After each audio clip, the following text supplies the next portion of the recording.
I think we have intuition for a reason. I stopped listening to mine. More track and field athletes are speaking about Nike's Oregon project and its coach, Alberto Salazar. Signing with Nike in 2001, this is every runner's dream. It will be Goucher, your U.S. 5,000-meter Olympic team. It's just telling the truth. This is what happened. Today, we explore the clandestine intricacies of elite sport, rife with deception, manipulation, abuse, through the lived experience of two-time Olympian Kara Goucher. Well, I joke that Nike is their Teflon. I mean, people will send me Nike commercials. It's powerful. Their marketing is unparalleled. There was one story being fed to the world and marketed, and there was another story that I was actually living. In her transformative New York Times bestseller, The Longest Race, Kara provides a raw and transparent account of the abuse, the doping, and the deception. Kara shares her story with courageous sincerity as well as openness, and it is powerful.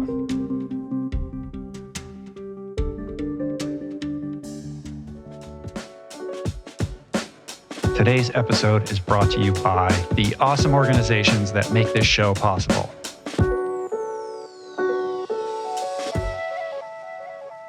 We're finally doing it. Yay.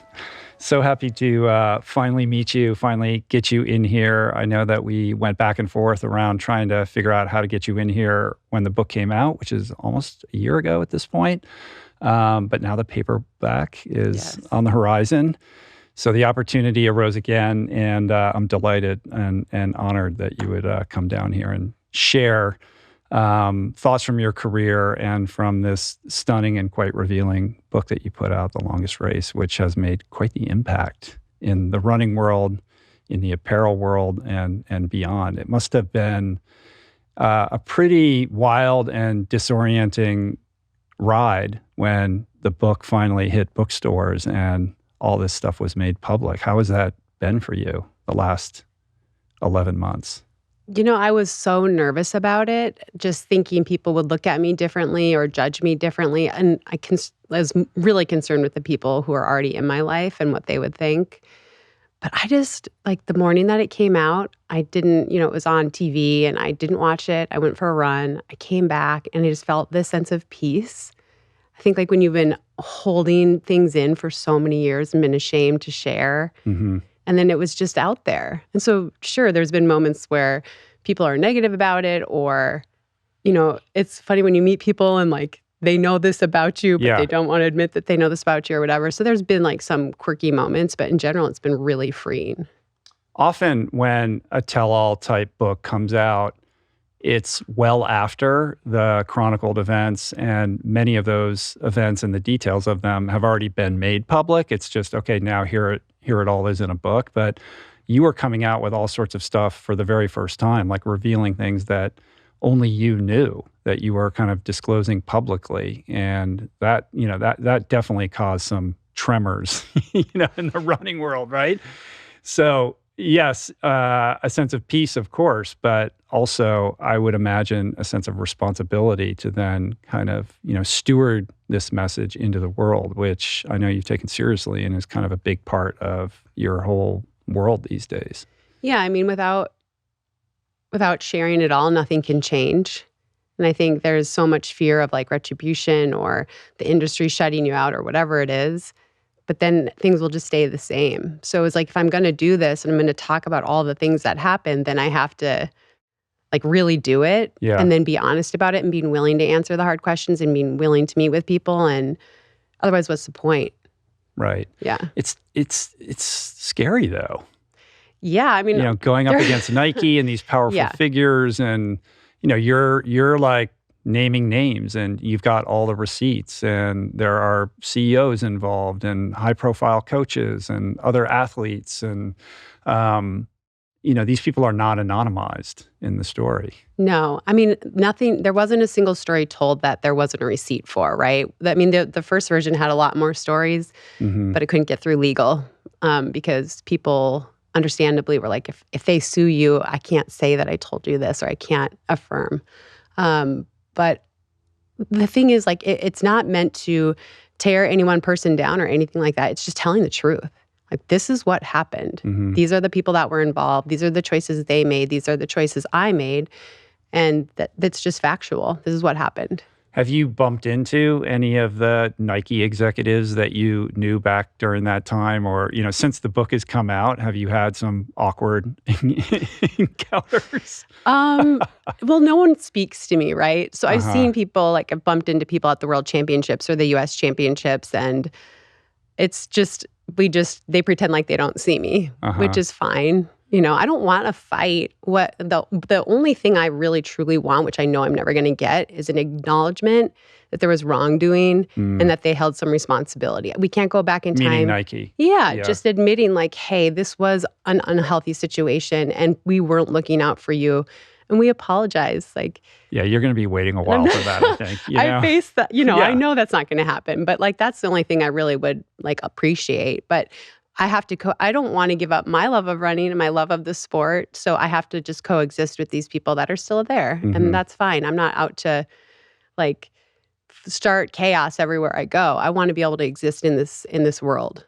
We should clarify for purposes of context that we're talking about your time at the Nike Oregon project, where you were training and competing under Coach Alberto Salazar. We're going to get into all of that.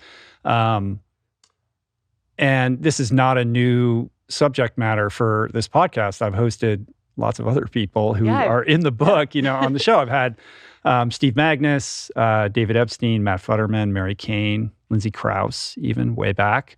But you're the kind of focal point of this whole thing, and we're going to get into the details of all of that. But I think before we do that, there was one thing that really struck me about your book and your career, which is that there are so many ups and downs, and your trajectory is anything but, linear or skyward. For every victory, there's a million setbacks, there's financial hardship, there's injuries, there's near misses, there's lots of losses and second places and fourth places.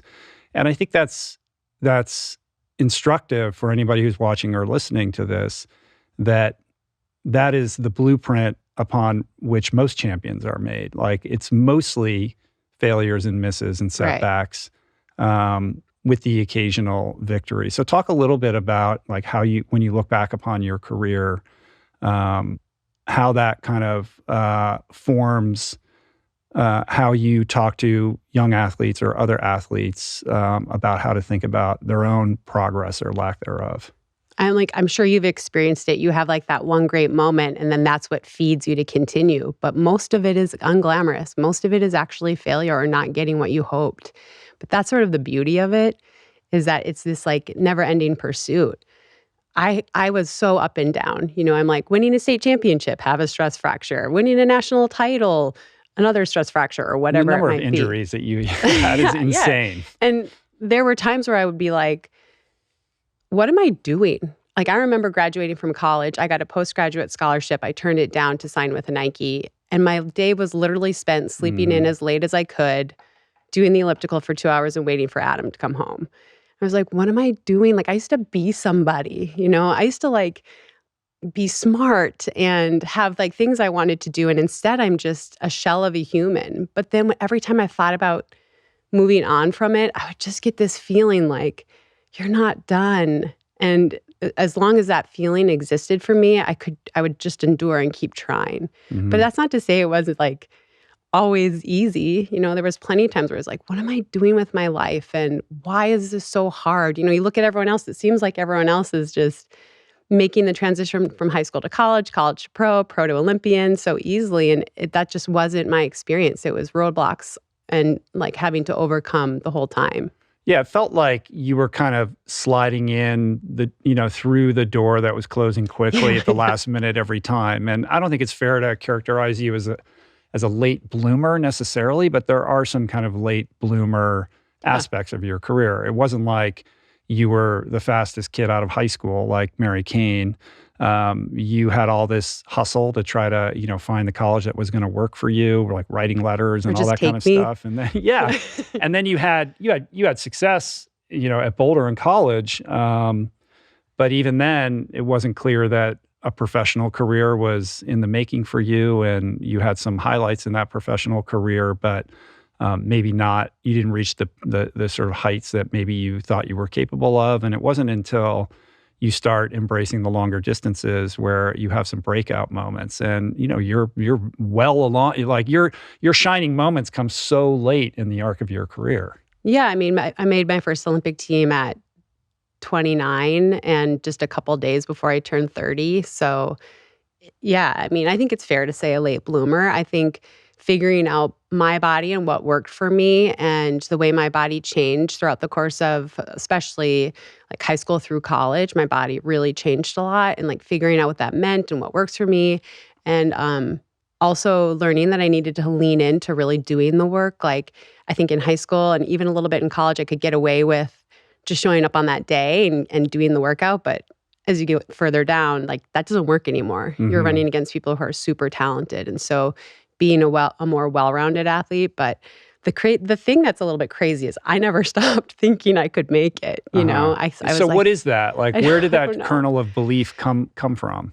I just always felt like, no, if I can just overcome this or overcome that, like one of my favorite things I used to say to myself is like, be patient, little lion, you'll roar. And I know that's so cheesy, but I really, really felt that way. Like I will have my moment. Like it'll come if I sit through this and I sit through this and I take this.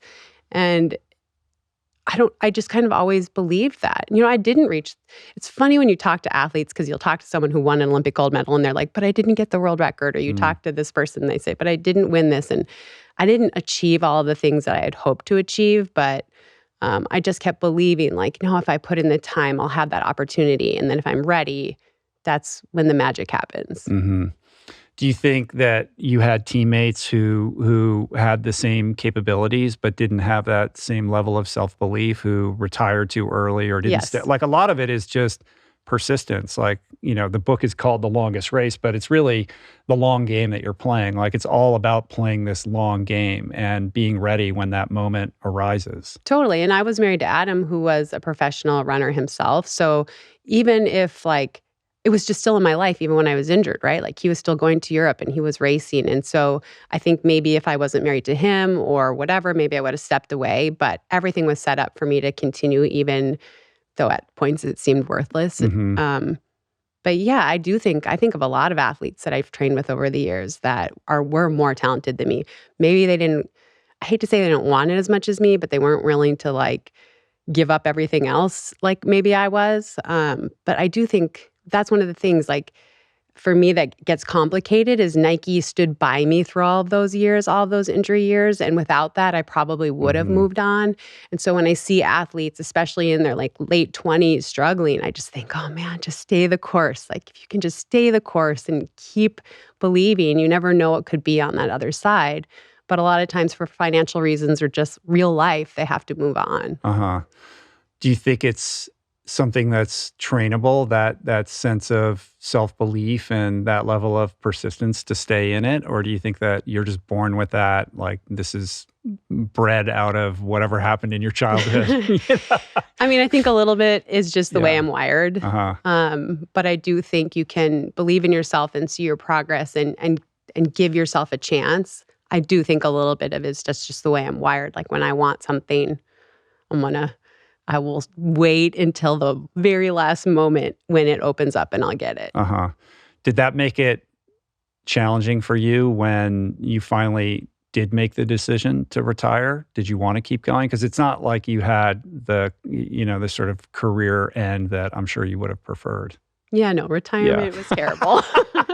Yeah. It was I was horrible. trying to put that delicately. It's okay. It was just terrible, honestly. It was like I didn't make the Olympic team in 2016. But I was the happiest I'd ever been as far as being a professional athlete. So, and I think athletes make this mistake a lot. My initial dream was to run in 2016 and retire. But then it was like, well, then I didn't get what I want. So now I have to rewrite the ending to this story. So I have to make a world championship team, or I have to win a major, or I have to do something. And that led to 2 or 3 years of just total banging my head against the wall. Like the body was done, but I was just trying to make it happen because I was like, no, I didn't get the ending I wanted. And the reality is like, who really gets the ending they want? That's kind of life. But it was so difficult. And there was so much talking in therapy and crying and being frustrated and thinking, why can't I just have this one last moment? I just want one more moment, and I just didn't get it. So the 2016 U.S. Olympic marathon trials, you got fourth, right? Mm-hmm. 3 go. Mm-hmm. Missed it by 1 slot. And correct me if I'm wrong, but 2 of the people that beat you were wearing Vaporflies, right? Yes. And was that the first instance of the super shoes showing up on that kind of stage at that point? Yeah, nobody knew about it, right? They were just prototypes. And that was the first time they were used in competition. So nobody knew about it. And honestly, the athletes that beat me were tremendously talented athletes. So there was nothing to question. I just stayed up for like 2 months at night. Except the questioning what if you were wearing those shoes. Well, when I found out about the shoes, that of course reopened this huge wound because, when something like that you want it so bad, like I moved my family, we've been living in apartments, like I asked my family to sacrifice for me and I just wanted it so bad and so many people were in on it. When you miss it and if I had been 10th, it would have been like, okay, well, obviously the ship has sailed, but to be 4th just felt so cruel. And so many nights thinking about the race and replaying it in my mind. And I had finally kind of started to move on from it when I found out about the shoes, and it just kind of reopened everything. Yeah, that's it was bad. It was really bad. It was very dark for me. I don't know that I'd want to be your therapist. Yeah, next Claudia week. Murphy. She's a good woman. God bless her.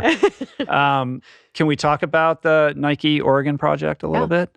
I don't even know what the best way to kind of get into this is. I mean, maybe I can't assume that everyone listening or watching like knows the story. So I want to give you the opportunity to kind of share how you came to be part of that team and what that experience was like, and then we can kind of get into the details of it. Yeah, so in 2004, my husband, who's an Olympian, he was a 2000 Olympian, we just weren't running very well. College sweetheart. My college sweetheart, Adam Goucher. Also a multi-time national champion, actually more accomplished than me in national championships by a lot. And was way more successful than you in the early years of your relationship. Oh, I mean, not even a contest. Yeah, I would go to Europe with him, and people would be like, well, what do you do? And I'd be like, well, I run. Oh, that's cute, but what do you do? I'd be like, I run. But so we were really struggling, and we just thought, you know what, we're young, we don't have kids, like we should look around and see what else is out there. We never thought we'd leave Colorado or Mark Wetmore. I mean, we love him, but it just wasn't working. I was chronically injured. He wasn't running very well.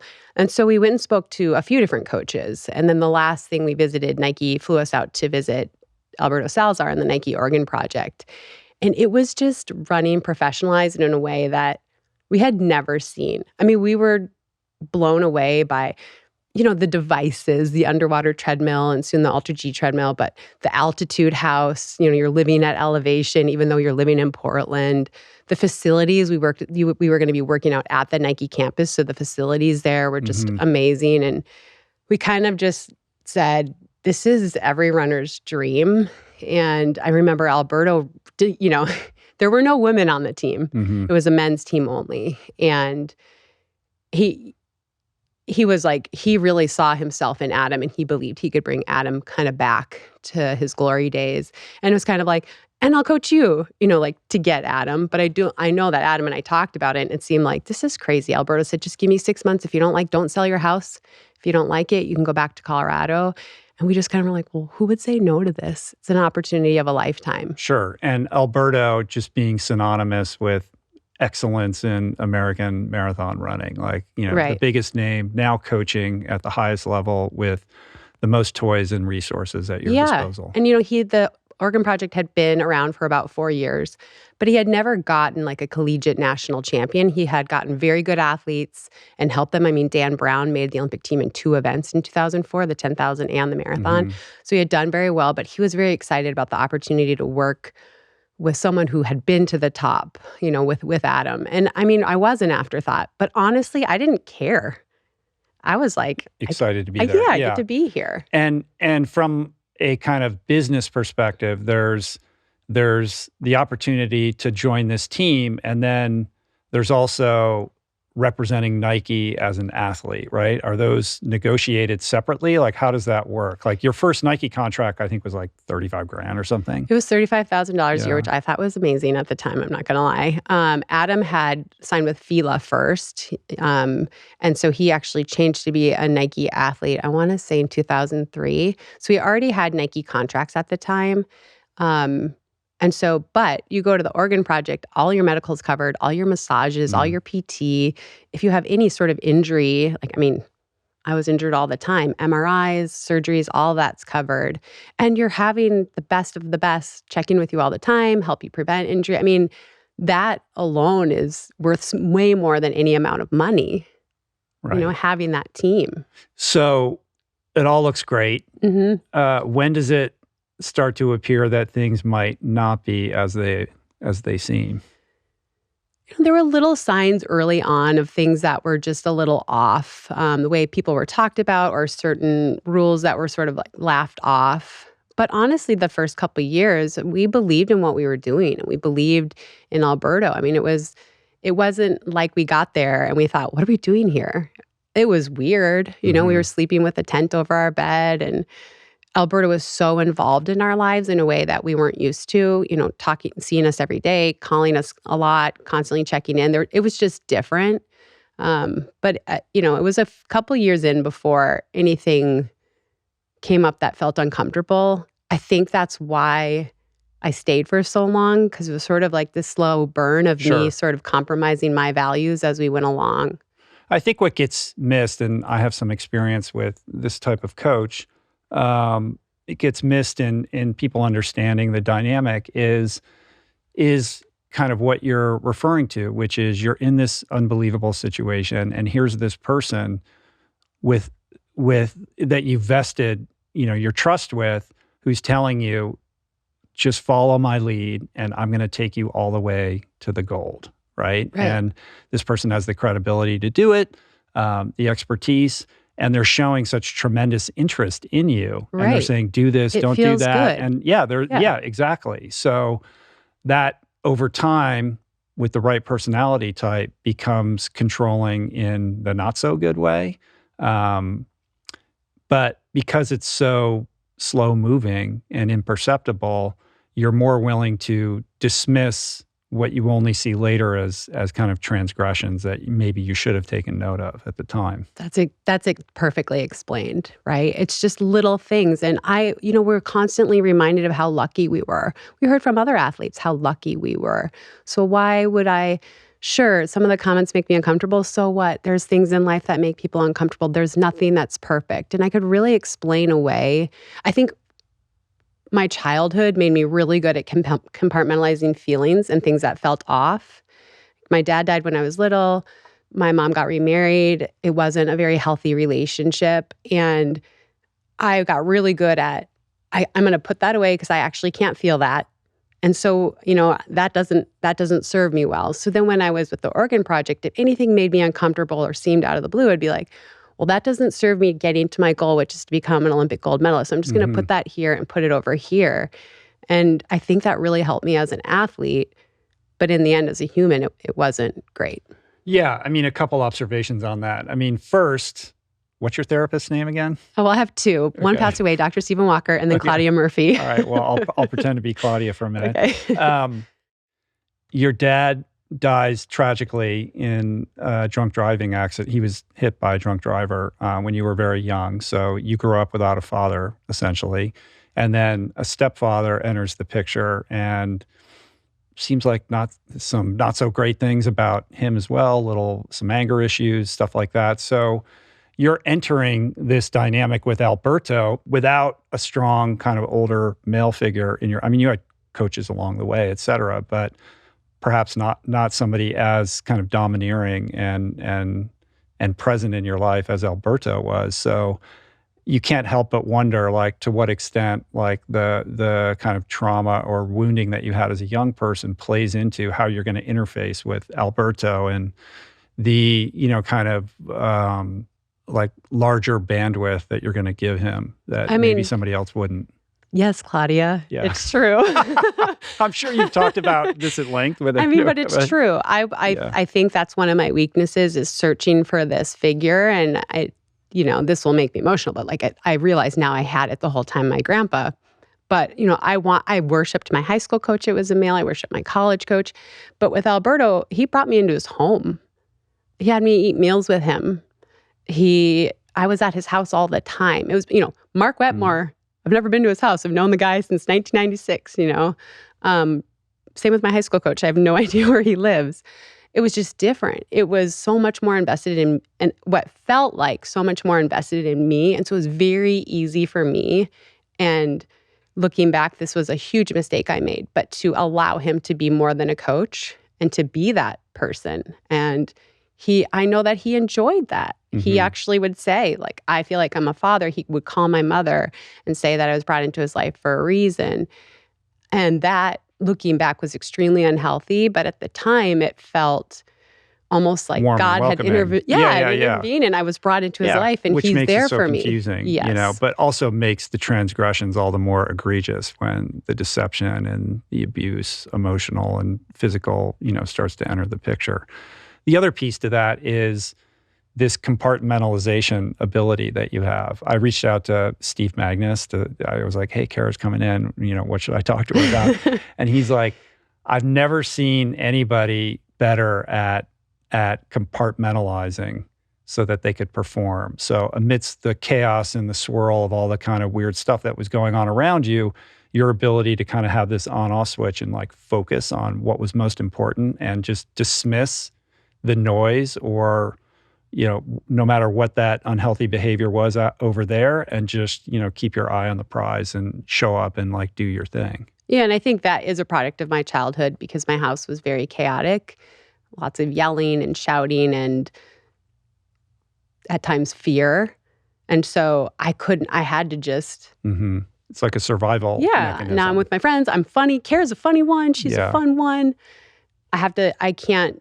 Yeah, and again, then I just took that to running, especially as things with Alberto got more and more difficult for me and complicated and confusing in my mind to be like, I actually can't deal with that because if I open up to the thought that he's inappropriate or that this isn't pure love or whatever, this is going to cost me everything. So I can't put deal it with over that. there. Yeah. But of course, it doesn't go away. No, as it turns out. It all comes out in Yes. words on a page at some point, right? And in the therapist's office. Yes.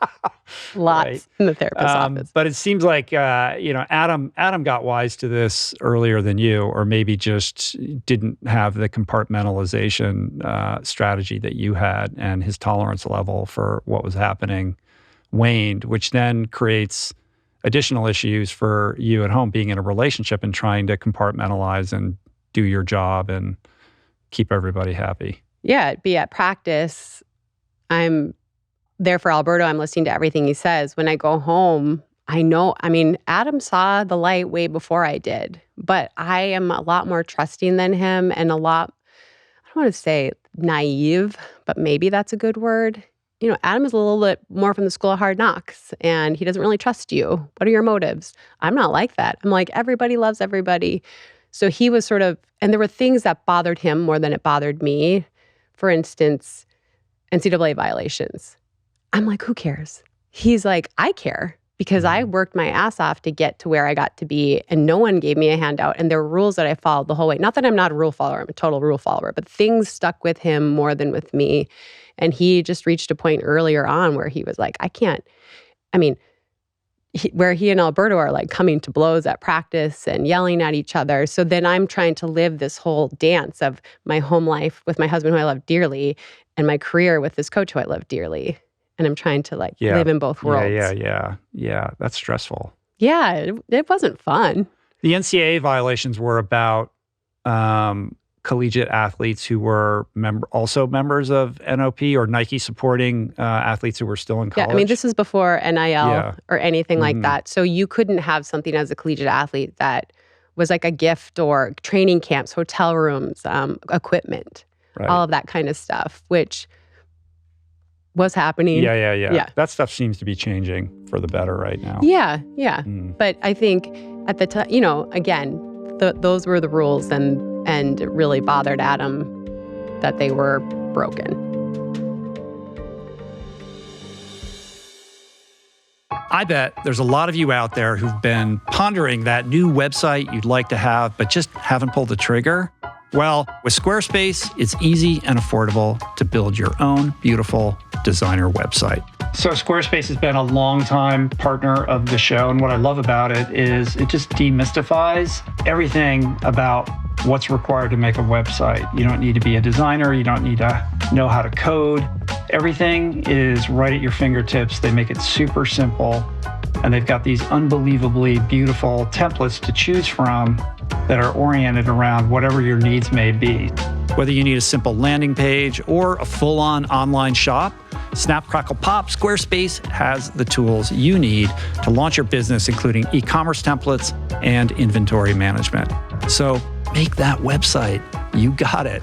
Click the link in the description below for a free trial. And when you're ready to launch, use offer code RichRoll to save 10% off your first purchase of a website or domain.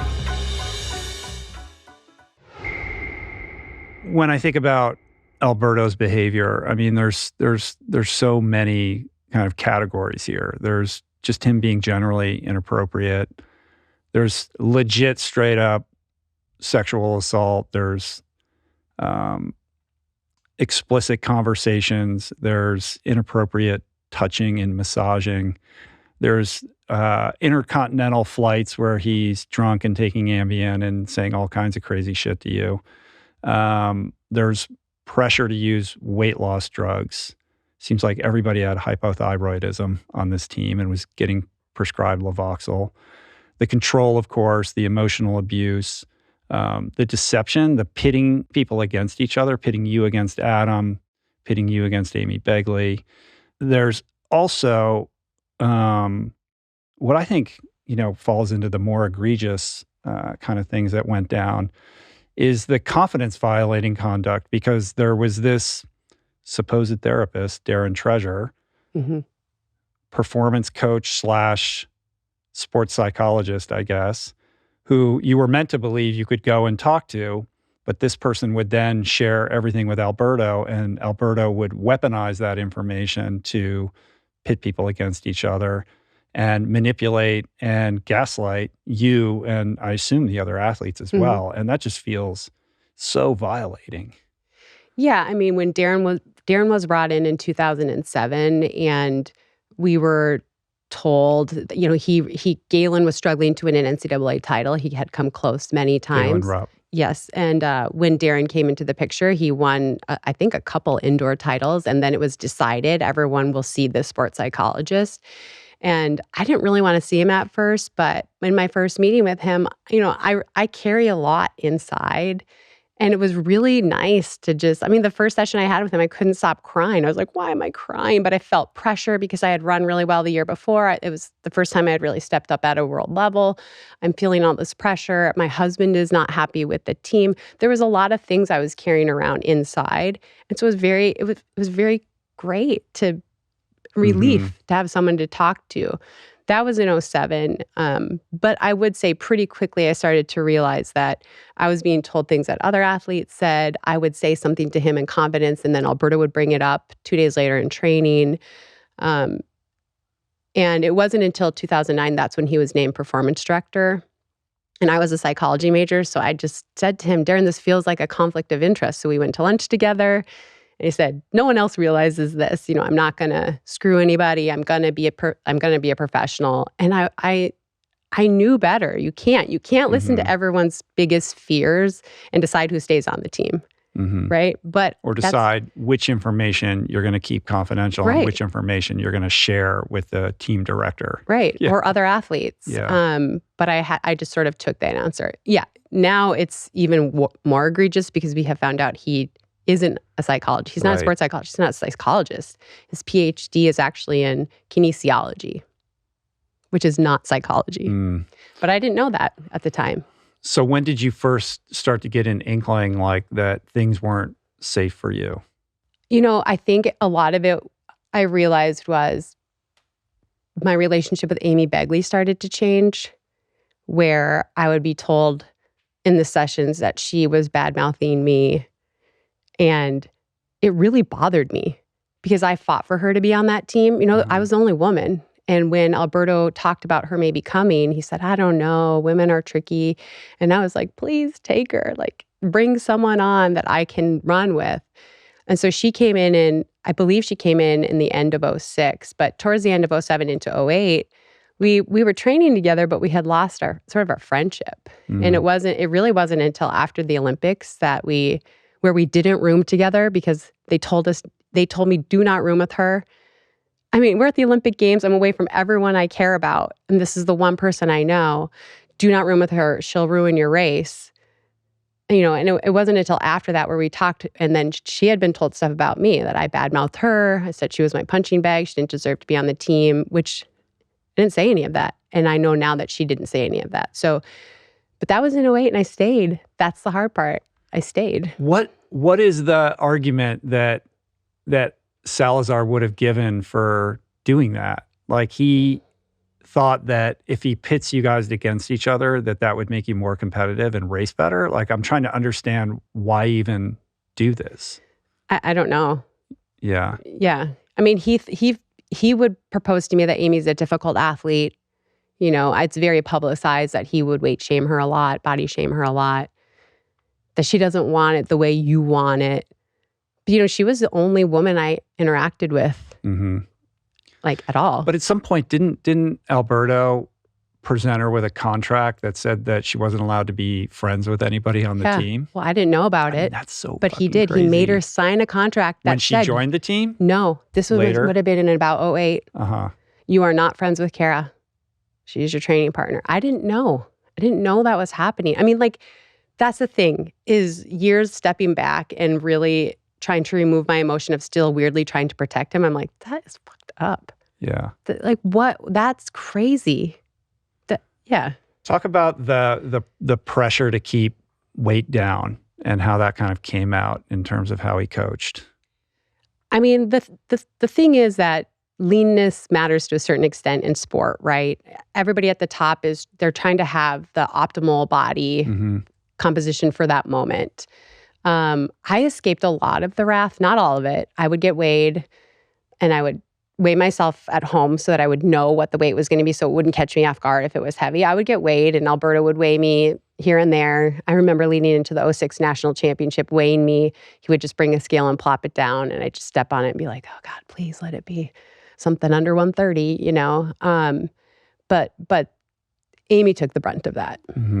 She really took the brunt of that. Yeah, I mean, there is truth in that you got to be lean if you want to perform, but you can be too lean. And what is the long-term impact of a coach that's constantly telling you to lose weight? And then you compromise your immune system, and you end up with all kinds of, downstream issues. Another thing is that we were on supposedly the best program in the world. We didn't have a nutritionist.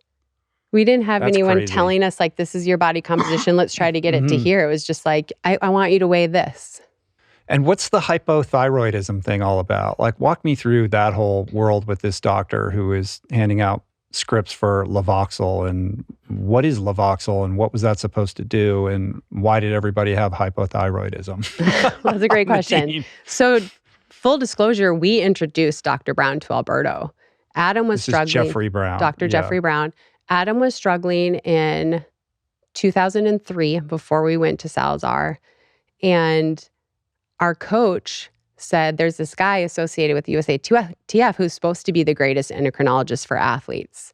And so Adam emails him. Within minutes, he responds. I went with him to Houston. Adam's mother has hypothyroidism, and he ran all these tests. He's a doctor. Remember, he's a doctor. He's not like some herbalist telling you, know what I mean? This is a doctor. And he's showing us that Adam has hypothyroidism. Adam goes on the medicine. About a year later, my mother and my older sister at that point, my mom has always had it, and my grandma has too, and my older sister was diagnosed. So I was like, I should go see. Lo and behold, I also have it. So when we moved at the end of 2004 to Oregon, we told Alberto about this because he wanted to know, who do you see? What is your routine like? We're like, we see this doctor in Houston. He goes to see him. He comes back, he has hypothyroidism. And then in February or March, he takes our teammate Galen. Galen comes back with hypothyroidism. So at this point, we're a little bit confused. But again, it's a doctor. It's not some guy at Nike telling us this. It's a doctor. So even though it felt a little uncomfortable, Adam and I said that this feels a little weird, but what were we going to do? There were other medicines that Dr. Brown was also prescribing to other athletes. I wasn't one of them. Cytomel specifically, which, I don't know, that could be considered a performance enhancer or not. But everyone that came into the team then went to see Dr. Brown. And Dr. Brown became part of the Oregon Project staff. He went to the Olympics with us. He was around. And what does Levoxyl do?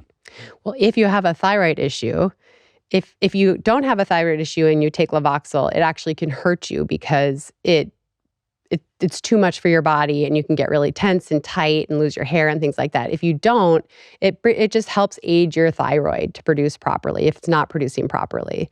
In my instance, when I went through all of this, I started seeing Dr. Brown as a patient in 2004, and my medical records were obtained. It took a couple of years for USADA to get my medical records. By the time they got them, I want to say it was 2016 when they finally got them and had their doctor look at it. And I didn't have it. I never had it. You never had it? No. So was there some performance-enhancing aspect to this medication that was motivating all these prescriptions? I don't know. I think a lot of athletes their thyroid's depleted just because of how hard you're working. And it is so common in endurance athletes, but I hate that I ever took it. And I tried to get off of it in 2017 and I couldn't. My body tanked out. My new doctor said, I'm sorry, you have to take this. The interesting thing about how this unfolds and ultimately leads to you blowing the whistle is that there isn't some huge smoking gun that you can point to. So when Travis Tygart is like, we want you to come and talk to us, or you make the decision that you're going to do that, there's a lot of trepidation on your part because you sort of see things here and there and you're doing the math and trying to put disparate little events together and try to frame, some kind of sense out of it. But it's murky at best. And when it comes to the doping aspect of what was happening at NOP, perhaps even more so from your perspective, you're seeing things that don't look quite right in terms of how Alberto is interfacing with Mo Farah and Galen Rupp. You're seeing IVs and you're seeing, needles here, androgen gel and things like that here and there and around, but you're not actually a direct witness to anything happening. And you're not in a direct conversation with Alberto where he's saying, I need you to take this, and he's telling you what it is and why. That's true. That's what made it hard because as I looked back, there were things that just didn't add up, but I didn't have a smoking gun. I didn't see him rub the testosterone gel on anyone. There were syringes in the refrigerator, but I never saw them injected into anyone.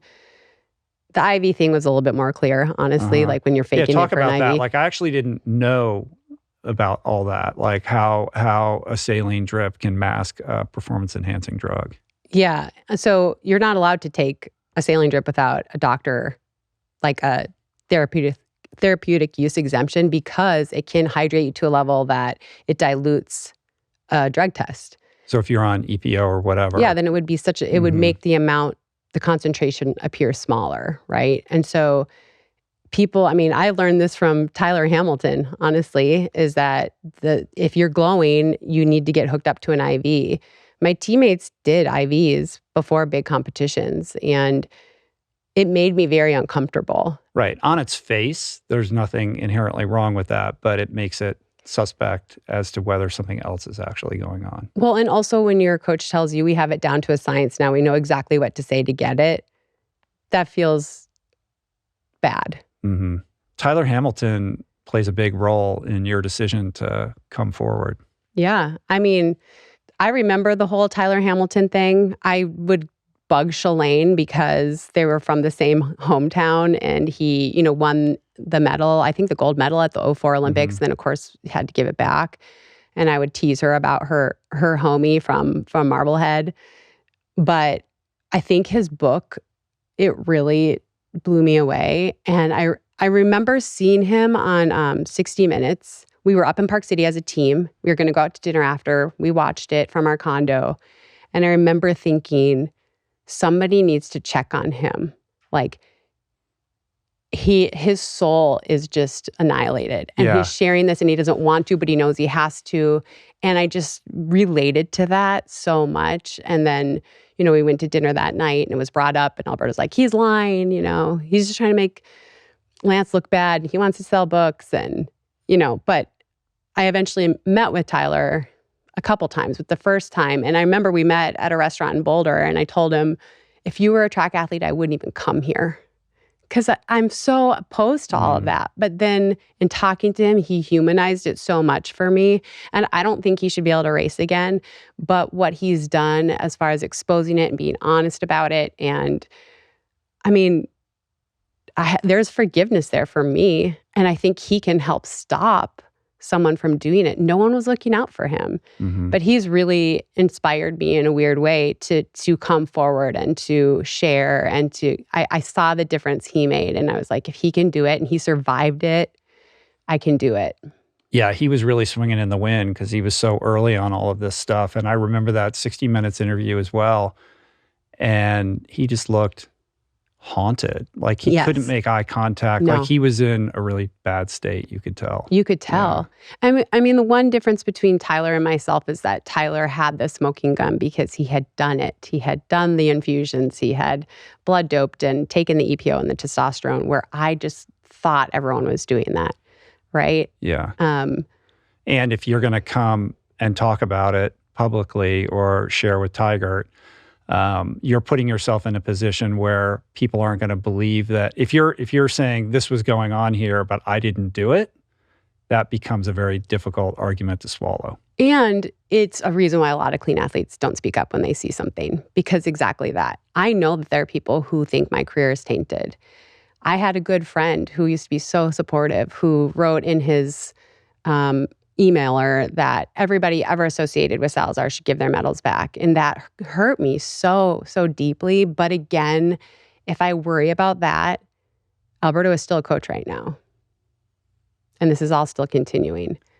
So I have to be willing to say there's going to be a lot of people who think that my career was enhanced and isn't fair. I have to be able to deal with that. Otherwise, the alternative is this just continues.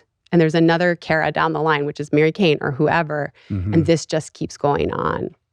One of the things that you witness that feels really kind of salient to all of this is suddenly Mo Farah has this huge kick at the end of races, which he had never had before. And he's maintained his innocence in all of this. And as far as I know, there hasn't been any, he's never tested positive or anything like that.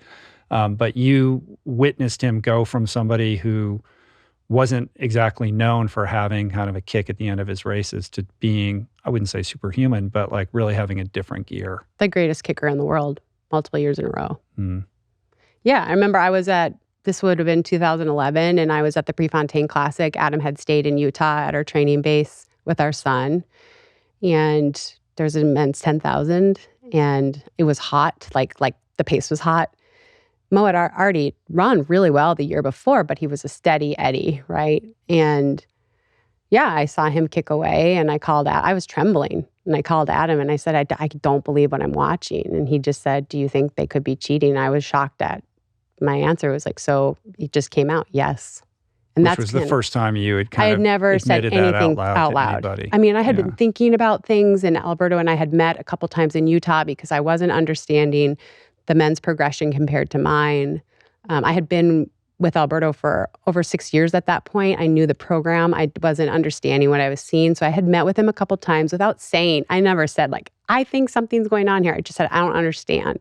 But that was the first time I said anything out loud. And that was sort of, honestly, like, you see in the movies like glass shatters or they're thinking, it really truly felt like that. Yeah. Another piece being the back-to-back like super intense workouts that Galen and Mo were able to put in that you were like, there's no way you can get up the next day and do this thing that we just did the day before. There was a system that we had been doing since I got there in 2004. And every year you were trying to do an extra repeat or go a little faster. These are like big workouts, like mile repeats, Ks, things where they're on the calendar circled in red, like this is going to happen and it's going to tell us so much information. And those were the days where you went to the well and then you had to recover. That doesn't mean you don't run, but you had to recover because you went so hard in those sessions. And we would do a session like that and I'd be trashed. And then I'd see them, they'd be driving to go do another workout. And I asked Albert, I said, I don't understand it. I don't understand. And he just said, you've had a baby, your body's in a different place. But I said, but we've never done this. Like that's just gaslighting. Yeah. Yeah. At the same time, there's this weird controlling behavior that he's exerting around you. And some of the most egregious things that he does that you talk about in the book, in terms of propositioning you and touching you inappropriately and all that kind of stuff, you don't even share with Adam. No. And so I'm sure people have asked or perhaps you had to think through what's going to happen when people ask me, well, you didn't even tell Adam these things, your husband, what was going on when they were going on. How do you expect us to believe what you're saying about how Alberto was behaving? Yeah. I mean, I've been asked that a lot, especially on Twitter. Thank you, social media. Twitter's pretty reliable for that kind of thing. Look, it's a great question. As I've gone through this and I've met with other victims, it's actually very, very common, but I didn't know that. The first time that Alberto touched me inappropriately, I'm in a foreign country with him in 2006. It's the first trip we've ever taken together. It's the first trip where I am the focus. And I truly, in the moment, I was so frozen with fear. I couldn't believe this was happening. And I just convinced myself it was an accident because he's a dad and he's a devout Catholic and he loves me like a daughter. He tells me. And again, like with those boxes, if I think maybe he did that on purpose, it ruins everything that I'm living for and that I've built my life around. So the first time it happened, I really, truly just convinced myself that it was an accident. It wasn't until 3 years later that happened again. And at this point... And when it happens, it involves substances. This guy's like, at least a couple of glasses of wine in and sometimes an Ambien, et cetera. Like it feels like he has a substance issue. Yeah. Oh. Yeah. Yeah. But now I'm thinking like, well, what am I going to tell Adam? Like he touched me inappropriately 3 years ago and I didn't tell you. It feels like I'm soiling our marriage and I hid something. And I know that I just should have told him, but I just didn't. I came back from that trip. We were in Lisbon, Portugal, and came back and I said, I never want to travel without you again. And that was my way to solve it. I'll never be alone with him again. And I wasn't until a plane ride 2 years later. Yeah. You eventually do tell him. Yeah. It was just really shitty. Yeah. At what point do you decide, like walk me through how you come to this decision that you're going to speak publicly about this and testify and go on the record? Well, there's sort of two pieces. It's like the doping piece, but then the sexual assault was very different. The doping piece was that Adam and I went together to USADA in 2013, and there was already a case open. I thought, I'm going to shock them. There was already an open case going on.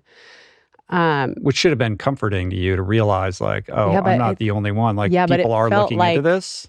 They don't know if they can trust me. That's what it felt like. For the first 2 hours, they just let me blabber on about what I think happened. And then they're like, oh, go have some coffee and then let's go back in. And then the questions start. And I appreciate USADA so much and I understand all of it. But in the moment, it felt like, oh, they don't know if I engaged in this or not, which how would they know? So that was very uneasy, right? But then, for years people would say, we know why you left. We know why you left. And I'd be like, you have no idea why I left, but okay. A lot of media from the UK constantly asking. And so there was this documentary in 2015 that they were doing, and it was BBC and ProPublica were doing a piece together. And I cried. And when Adam told me he was going to do it, I said, please don't do it. I'm still running. I want to run for at least another year. Everyone's going to ask me about this. I'm never going to be able to escape it. Please don't do it. And he he said, I have to do it. And I respect him so much and I respect his values that I knew it was the right thing to do, but I was too afraid. So they came over from the UK. They interview Adam for hours. The next day before they fly out, they want to meet with me so that I feel better about the situation. I meet with them. They were very nice, well-intended, I believed.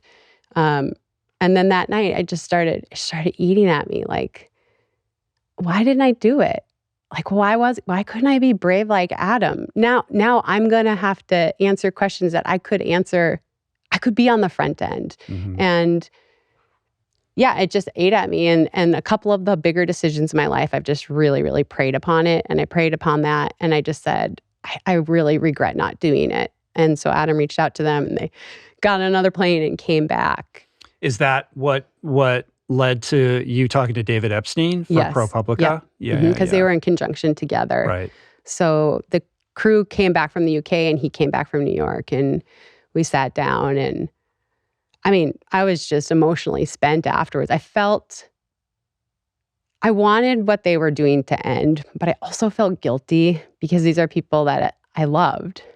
So it was not like a fun experience, but I didn't regret doing it in the moment. In the backlash afterwards, I did at times regret it. Right. Yeah. Right. Like I ruined my perfect peaceful life. Sure. Yeah. You're exposing yourself on a whole different level and opening yourself up to, everybody's opinion. I reached out also to Matt Futterman of the New York Times. I guess now The Athletic. They got rid of their sports page. And he said that he really wanted to be the one to write the story and that he met with you, spent a bunch of time with you. Ultimately, you decided to talk to David Epstein instead.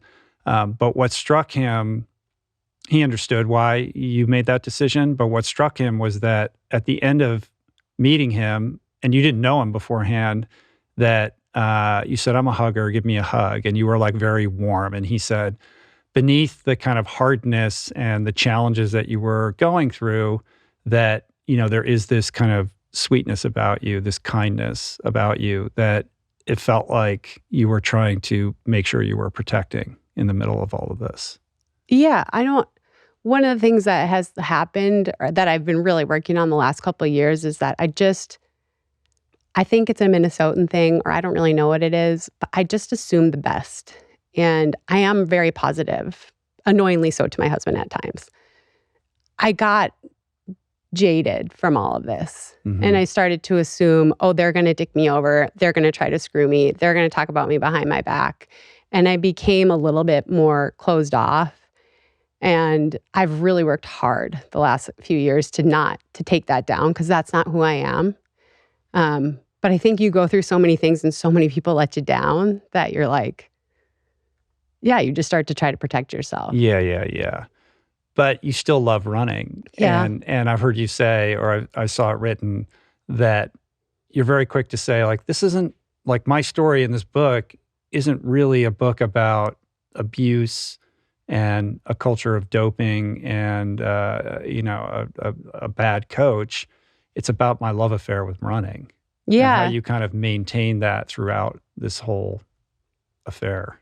Yeah, my co-author and I, Mary Plant, I said, we have to talk about all this difficult stuff, but it's a love story. It's a little bit like Little Women and Joe in her book, right? Like, I just love running so much. And it's more challenging for me now to run the way I used to, but I just appreciate it so much. It's given me so much. And even through all of that, like, I'm okay. I'm actually a better person from all of it. And I really got to live a dream. And now I get to run because I love it. I never lost the love of it. The few times I did, it was because it had become so business-oriented and so results-oriented, I lost my way. And I would have to step back and go visit my family and take a deep breath. Why am I doing this? But the core, the love was always there. Over the last decade of hosting this podcast, my mission has been to engage in what I consider to be critically important conversations about the things that matter most in life. Things like health, relationships, growth, purpose, and service. While I'm immensely grateful for the growth of this show, I've also come to realize that my voice alone is not enough. This mission is not and cannot be a solitary endeavor. So I wanted to find a way to help amplify other meaningful voices. And the result is Voicing Change Media, this beautiful consortium of thinkers, of storytellers, artists, and visionaries, all committed to fostering meaningful exchanges, intentionally curated for those committed to the path of self-discovery. This network will share transformative conversations that inspire, that educate, that entertain, and perhaps most importantly, empower you to live authentically and purposefully. Together, we're creating a space of growth, a space of understanding, where every exchange has the potential to enrich our lives and catalyze profound personal and planetary change. To explore all the shows in the network, visit voicingchange.media, give us a follow on Instagram @voicingchange, and again, visit voicingchange.media to learn more and subscribe. Are you happier with a legacy that involves this advocacy around clean sport and equity in sport?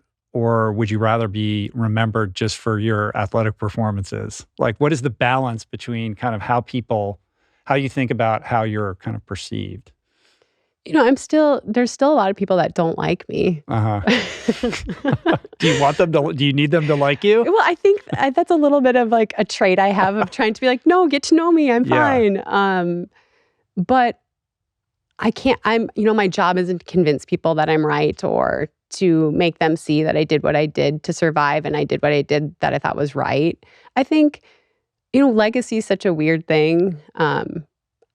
Most of the people in the sport now don't even remember that I used to be really good. That I would stood on the podium. You're just a person on NBC who talks about running. Yeah, I'm just a person on NBC who, again, some people love me, some people hate me. Why are you so obnoxious? And then other people are like, we love your passion. So again, it's tough. I think like, especially talking about more of the safe sport issues and the assault stuff, that stuff really, to actually go and do those hearings and to do that, it was for the younger generation. It was for my nieces specifically, because they're being raised how I was, which was like, you treat people with kindness, you love your family, you always do your best. And they could end up in a situation like that.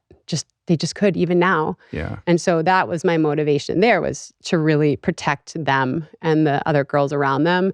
And so I do care that's changed, but I don't necessarily I don't know, it doesn't have to be about me. I just want it to change. Yeah. And what is your sense of where we're at with that? Has it changed? How much still needs to change? My lens is through the sport of swimming, and I've got all kinds of opinions about, what's happening and what should be happening and what's not happening. But in your world, it feels like there's progress, but there's still a long way to go. There's I'm sure a long there's, way to go. Plenty of coaches out there behaving badly, Yeah. and people, taking substances they shouldn't. And, when you look at track and field, let's say, like, what is your sense of how clean it is right now? So I'm going to tell you the truth, and then I'm going to tell you what I do, because I love my job. I don't think it's any better. I think it's the same. I think we talk a lot about shoe tech. Shoe tech only takes you so far. I think that people are cheating. But when I watch the sport, I don't think through the lens of someone who lived through all that stuff and witnessed what I witnessed. I view it through me in '92 watching Lynn Jennings win a bronze medal at the Olympic Games. I go back to that person who sees how beautiful it can be and how empowering it can be and how inspiring it can be. I mean, like, watching that race changed my life. And so when I work for NBC, that's the mindset I bring to it, because I could be inspiring the next Lynn Jennings or the next Faith Kipyegon or whoever. But if I'm being really brutally honest, and Travis Tiger will argue me on this, I don't think there's been progress. He thinks there has been. He does. Yeah. Well, he has to believe that also, because that's his job, That right? is his job. If he's not cleaning things up, and he's if it's very not getting passionate better, about protecting clean athletes. I consider him a friend. I look up to the things he's done. I just think when you're in the underbelly of it, you see things he'll never see. And I just don't think... Also, you'll probably get this because you were a competitive swimmer and also an endurance athlete. You see things that, because you have done the training and you have been through that, you see things that just don't make sense. And if you talk to athletes and you take the mic away, they'll tell you, I don't believe that. It doesn't make sense. And sure, there are breakthrough performances all the time that are real. But I think I would be kicking myself later if I sat here and told you things are better. Yeah.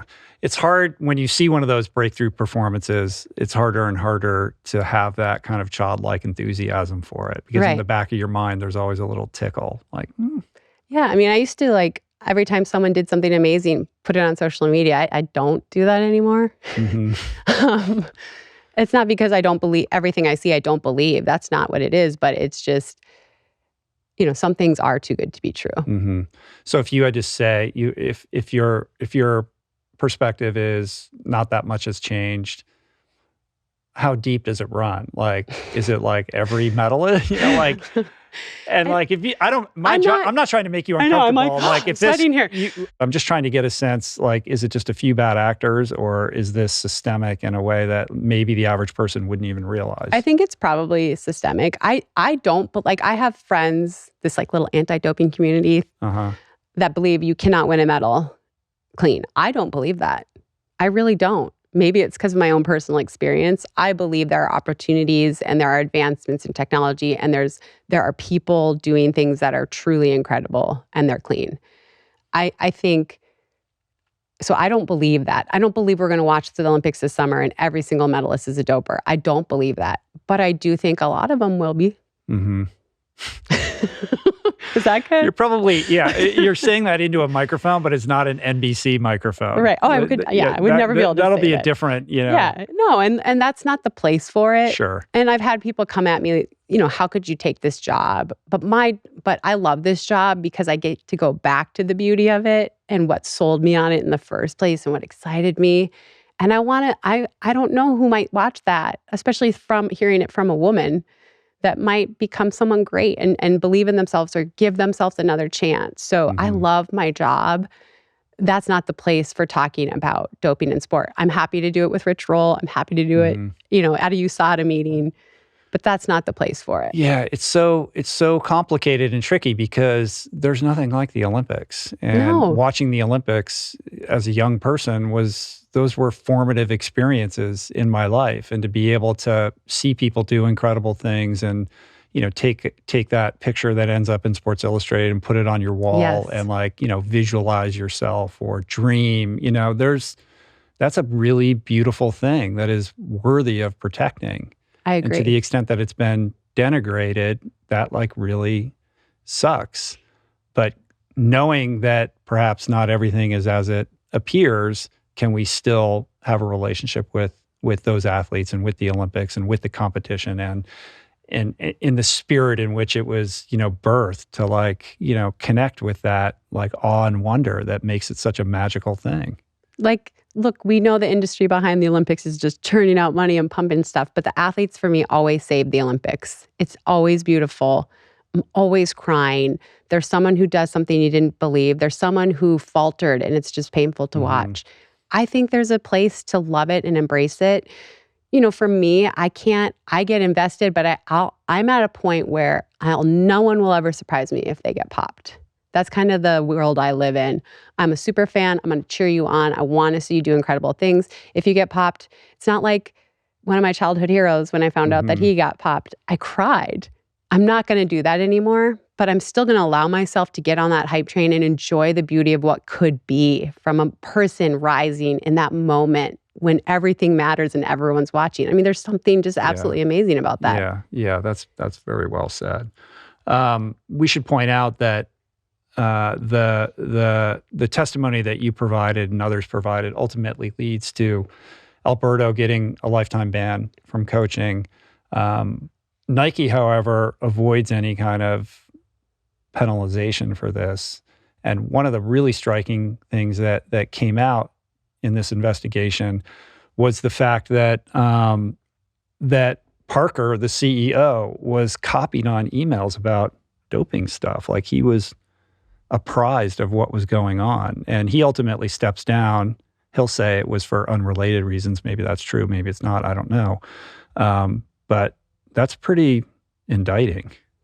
That was hard for me to find out. because I had a personal relationship with Mark Parker. I flew back from the New York City Marathon with him in 2007. I flew back from the Beijing Olympics with him. I took a on the Nike jet. On the jet, the big one with the gold toilet. Yeah. Which is verified. Exists, yes, right? It does exist. His family, they're amazing people. His wife's amazing, his kids.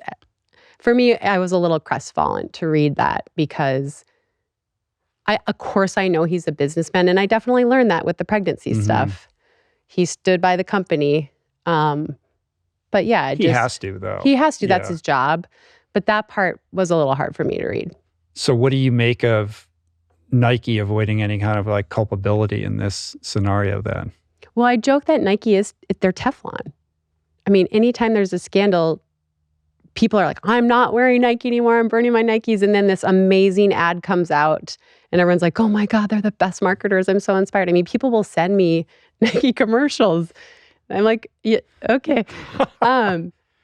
It's powerful. It is powerful. Because they are the best at that. They are the best at that. And they have great products. Their marketing is unparalleled. 100%. And that creates a mind share and a relationship with a brand that, every other brand is the envy of, every other Everybody. And like most people, I grew up just worshiping the brand. I mean, signing with Nike in 2001, I thought life doesn't get better than this. And being able to train on the campus with all those resources, it's like, it's a dream come true. And meet all the athletes and be involved and actually, when you sign, they say, welcome to the family and feel like you are, and that's what's hard. Like we were joking earlier, but my son doesn't get any Nikes. He's not allowed to have that stuff. And it wasn't really an issue until the last couple of years. Now he's in middle school. Things are cool now. I'm actually wearing his shoes right now. We let him buy a pair of kicks. He's a big cross-country runner. He's a huge cross-country runner. Yeah. But yeah, like he wants to be like everyone else. But yeah, no, we don't.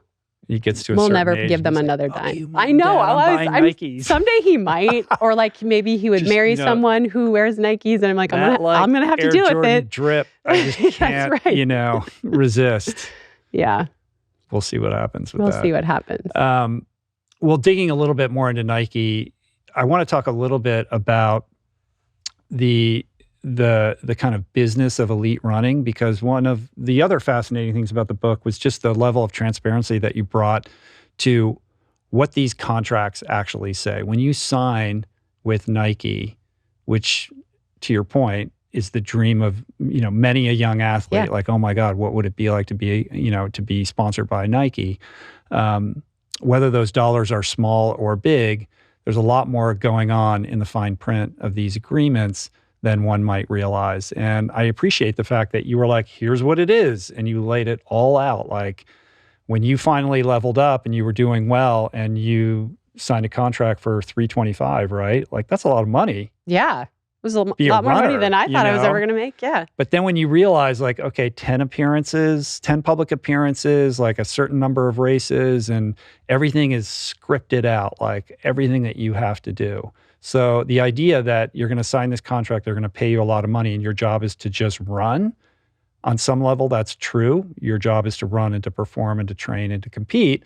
But there's a lot of other things that are happening where your time is being committed in ways that are at cross purposes with trying to extract the best performances out of your running. And also there's reductions based on your performances too, once you get to those higher levels. So you have to be, I think I had to be ranked top 2 in the US or top 5 in the world. And if you don't, you're facing a permanent reduction that can only be undone by an Olympic medal or an American record.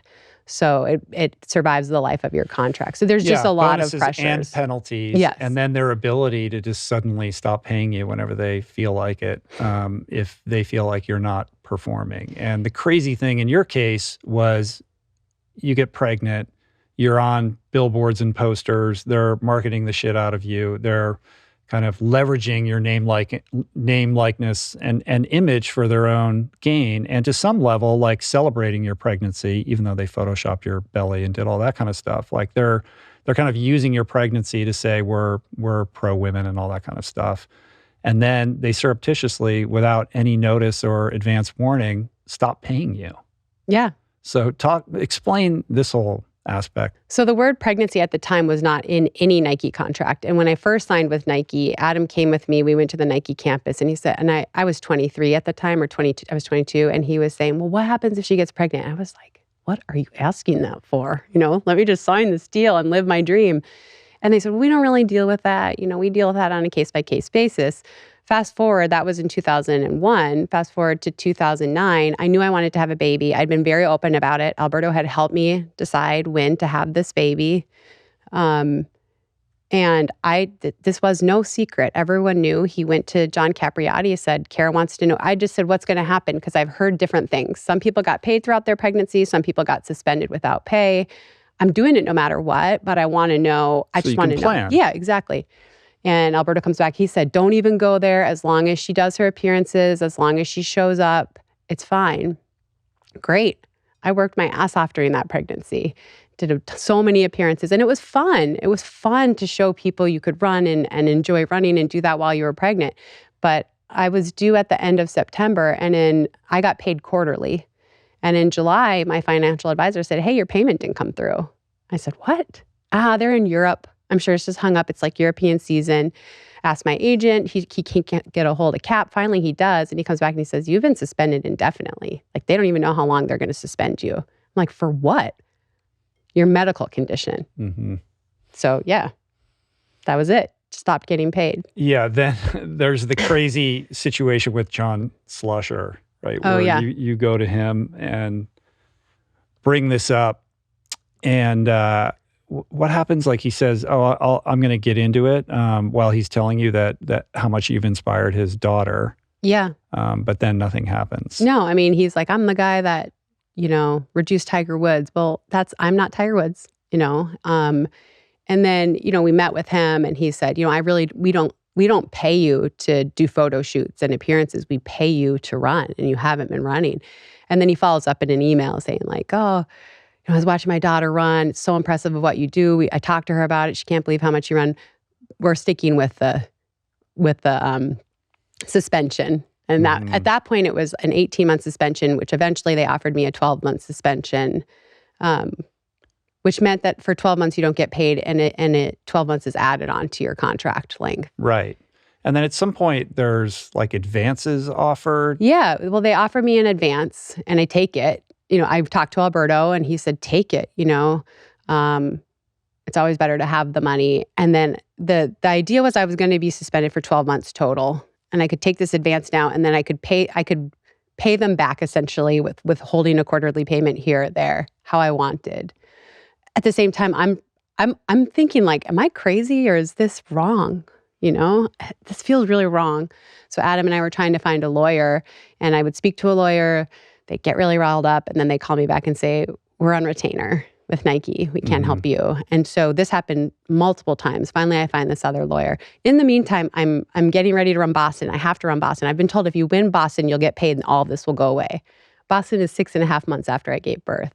So I'm nursing a newborn, I'm training 120 miles a week. I'm not being paid. I'm trying to find a lawyer. It was just such a chaotic, horrible time, actually. Yeah. I mean, that's the idea that they would give you an advance that you have to pay back is crazy. And it's one thing to say, listen, our policy is when you're pregnant, like you take a leave or whatever, like you can go into that contract deciding whether you want to sign that or not.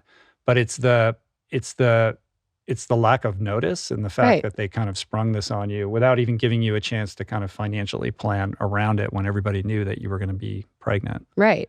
And just to be clear, they eventually reduced it to a 6-month contract, but I had to add a year, or a 6-month suspension, but I had to add a year, which was very bad. I mean, everyone was mad about it, but I had found a lawyer, and Alberto told them I had found a lawyer.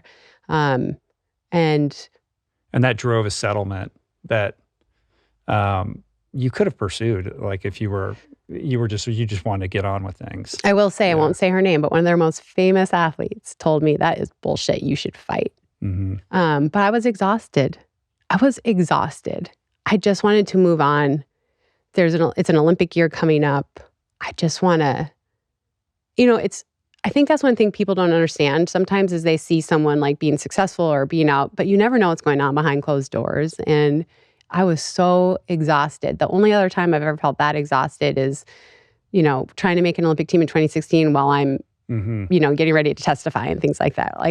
It was so exhausting. And I know that to this day, Adam's still a little disappointed that I said, I'll sign it. Just make this be over. Right. I just want this to be over. You had a pretty good case. And the fact that they wanted to settle so quickly is indication that, Right. You could have gone further with that, I think.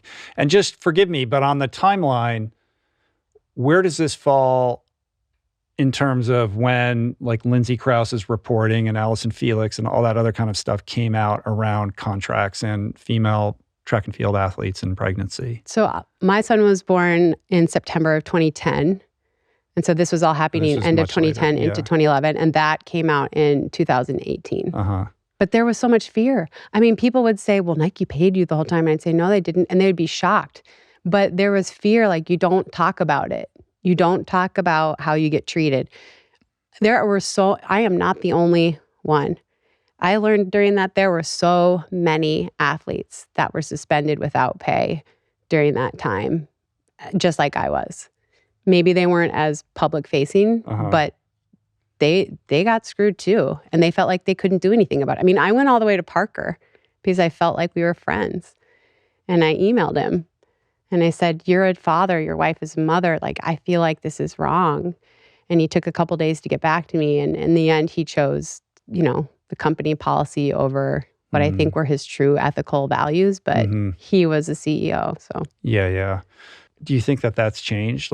Has that aspect of this, because now there's so much spotlight on these contracts that brands, not just Nike, but other brands have kind of revamped how they approach their pregnant athletes? It's definitely changed. And Nike was the last one to change, right? All these little brands in wake of the story in 2018 with Alicia Montano and I, but especially when Allison Felix used her voice, which, by the way, you get the ball rolling, then you join forces, right? That's how the real change happened. Alicia and I came forward and talked about our experiences. Half the people were like, that's crazy. Half the people were like, you think you should be paid for eating bonbons and sitting at home. But then Allison Felix, who doesn't have a single scandal surrounding her, comes and joins our side. And now the conversation moves. And it was so quick.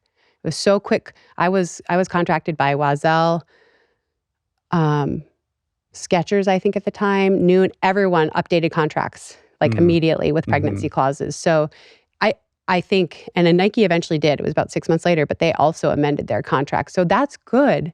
So no one else has to go through that. I think there's still some room there. I remember the first major race I did after I had Colt, and I said, I need an extra plane ticket and an extra hotel room. They're like, for who? I was like, my mom.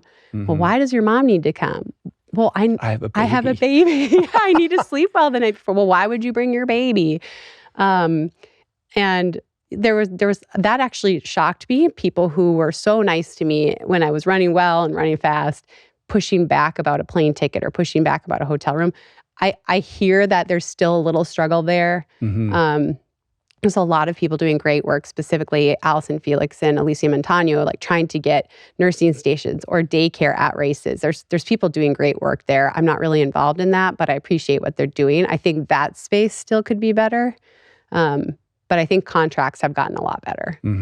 It's in the brand's best interest to have their own kind of long play, tail version of their relationship with the athletes that they work with. It's a new world now. Podiums, winning, competitions, those things are all important. And of course, the brand wants to associate with people who are doing well on the biggest stages all across the world. But at the same time, the purpose and the reason why they're paying you is so that they can sell more shoes. Right. So how do you sell more shoes? Well, you win races. That's one way. But there are many ways to be a brand ambassador and further the kind of ethos and mission statement of a particular brand. And to me, it feels like the right thing to do, and the better money is spent being in association with a personality, a person who is a high performer, but also has way more going on. And often what's going on is complicated, right? It means I can't always race, or I get injured, or I have a baby, and there's other things in my life. But ultimately, because they wield influence in the public sphere and people adore them or look up to them, that's a relationship that's worth investing in for the long haul. That shouldn't be, transactional on, the micro calendar of your race calendar, and should be like, let's look at this, from a decade perspective, and there's going to be ebbs and flows, and we're just in with you for the whole time. And of course, if it's not working, either party can get out. But in this world of social media and the way in which people can represent a brand and its identity in such a diversity of ways, my sense is that contracts are going to have to reflect that if they don't already. Yeah, I think there's a couple different types of ways. There's the athlete that is just the high performer that doesn't want to share a lot. And I don't think that's bad either. Right. Not everybody. Just because you're an athlete doesn't mean you also have to open up your life. Have a production company and be a broadcaster. Totally. Exactly. Yes. So Very good point. It's good to still have those athletes. They're aspirational. You want to see them when they perform. They're high performers.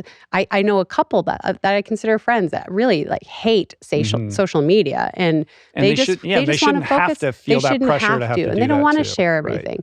Right. But then there's also this other idea of people that are sharing the ups and downs in the long run, like not just what's going to happen at Boston and the Olympic trials, but hey, I'm going to be doing this for a decade, I hope, and it's not always going to be great. I do think that there's room for both. I do think that the athletes that share more, people want to hear from more. Mm-hmm. They just released the most tracked athletes at CIM, this marathon in December, and only one elite was in the top 10. CJ Albertson, who won, he was 8, but everyone else was more influencer-y type, or people sharing their stories of why they were running. And I think, and then it becomes like this tough line of like, are you an influencer or are you an athlete? Which is the world I live in a little bit, honestly. Right. And a lot of like elite athlete opinionation around people who are too influencing. Right. Which that gets tricky. But I think there's a lot of inspiration in both those types of athletes. The one that's more of an open book, and the one that is just a high performer. And they have a lot going on, but they just don't want to share it, and that's okay too. It reminds me of who Lachlan Morton is? Mm-mm. I think he was in Boulder. What? Professional cyclist who rode for EF, and this was several years ago, pre-pandemic, but he didn't make the Tour de France team. So he decided he was going to ride the Tour de France course himself, like alone, like self-supported. And he documented the whole thing on his Instagram, and he went through a lot trying to do it. And it ultimately had all these foot problems. And so he kind of attached Birkenstocks to his, road bike. And it was like this incredible story. And everyone fell in love with him. And he got more engagement. He was wearing his EF kit and the whole thing, but he got more engagement than the EF team at the Tour de France for what he was doing. And I think, so what I'm saying is one isn't better than the other, but they both have their place and their purpose, and both can be interesting. Right. And people can relate to him not getting his dream and still trying to go try, right? I think sometimes we think we have to win everything to be important and to matter, but that's not really, people don't even remember I was a good runner, but they love that I talk about my son, or they love that I'm talking about this or that. It's been really interesting. I used to think I would have no value. From the moment I can't make an Olympic team, I don't know what I'm going to do because I'm going to have no value. And I'm shocked that I'm 45 and doing fine, and I'm still supported by the running industry. It's for me been very eye-opening, and it's really made me embrace who I am fully. And I think that's important for athletes to remember. Speaking of Parker and the Nike Jet and the gold toilet and all of that, did you see the movie Air? I did. I did. Thoughts, please? I thought it was really good. I thought it captured a little bit of that Nike, like, we're grinders, we're going to get everything.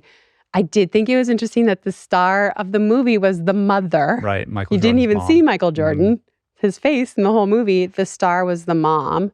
And of course, like, my mind goes to, like, isn't that interesting? The mom was the force behind everything. She made the decision. She's the one that got him the royalty, which had never been done.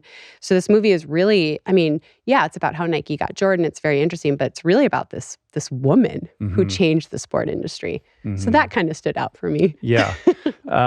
Didn't you like try to get Matt Damon's attention or something like that? Like, Yeah. I have a friend who her husband send was, him your book or yeah, something? so I have a friend whose husband was in Matt Damon's wedding, and Matt Damon was in her wedding, and she's like, oh, I'm going to give him this book, and nothing really came from it. But it's not like I want people, this is the thing.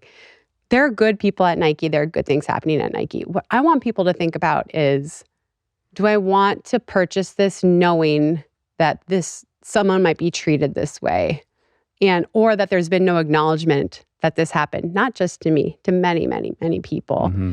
And I think if you can, like, and I think we live in a society that's just spendy anyway. But like, if you really think about when you're purchasing things, who is this affecting and who is it helping? I wish Nike is the leader. They could come out and say, we wronged women. We have had a misogynistic culture. We're going to change that, and we're going to be open about it and transparent about it. I mean, think of what could happen.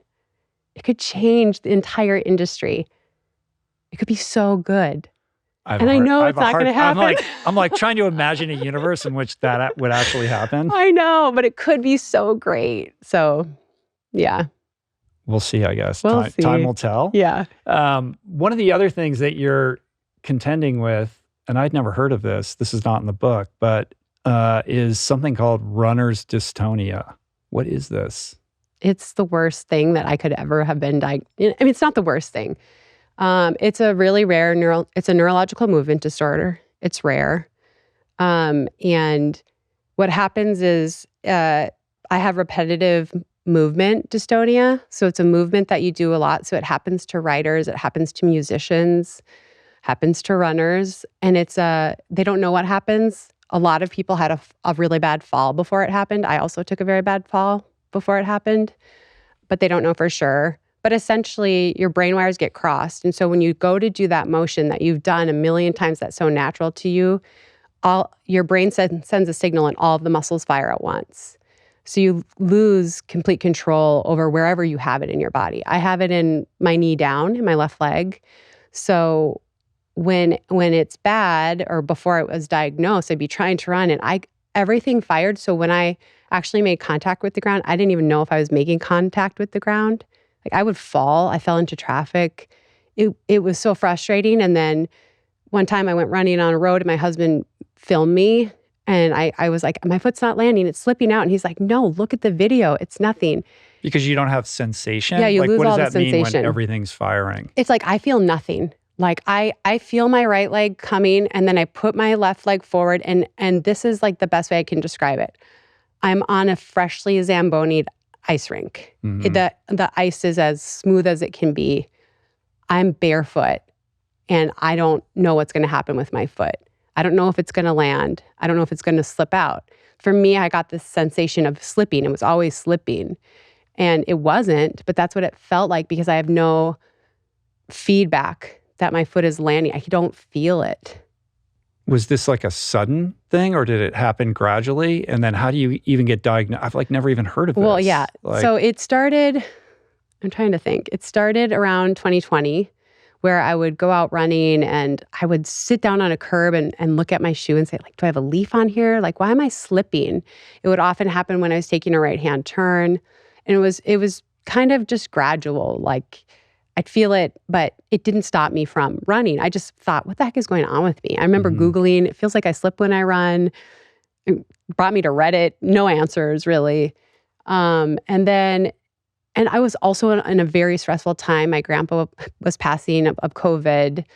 The safe sport thing was going on. And I thought, I'm just so stressed out that this is in my head, And then in December of 2020, I took a really bad fall on my treadmill where I don't remember anything. I just woke up dangling from it. And then after that... Like you blacked out? Yeah, I don't remember anything. I remember thinking, I'm going to go another half mile. And then the next thing I know, my arm was kind of on it like this. Like I actually thought I broke my arm. And like my legs were, the skin on my legs was ripped off. And after that, it just proceeded to get worse. But I still didn't tell anyone because I'm like, what the heck is happening with me? I mean, that situation, everyone was scared. I got my heart checked. Everything was fine. But I was running one day and I was just trying to get to Wonderland, which is this lake in Boulder, and it's crushed gravel there, which feels better than just pavement. And I was trying to get there and I fell into traffic and I called my husband. I was like, something's wrong with me. But this was February of 21 and I didn't get a diagnosis until the Mayo Clinic, February 22. So it was like a rabbit hole of seeing my doctor. Adam videoed me walking. She got me in to see a neurologist. He thought I had something pinched in my back. We did all these, 4 hours in the MRI to find out my back is like amazing. It looks great. And then we thought then did a brain scan, found out I have lesions in my brain, which was really scary. Probably have MS, then had the lumbar puncture. No, you don't have, this is just like, and then it's kind of started to go away. And then I got back from the Tokyo Olympics and it got so bad I couldn't walk. Wow. And Adam videoed me trying to walk home after dropping our son off at school. And I'm like touching the cars and like walking really gingerly because I feel like I'm going to fall. He sent that back to my doctor. And then I was seeing a specialist immediately. And they told me, like, they tested everything under the sun. And then they told me to be ready that this could be something really scary.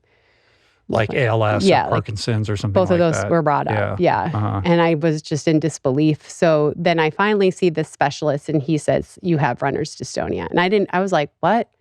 What the hell is that? Yeah. I'm relieved because I'm not going to die.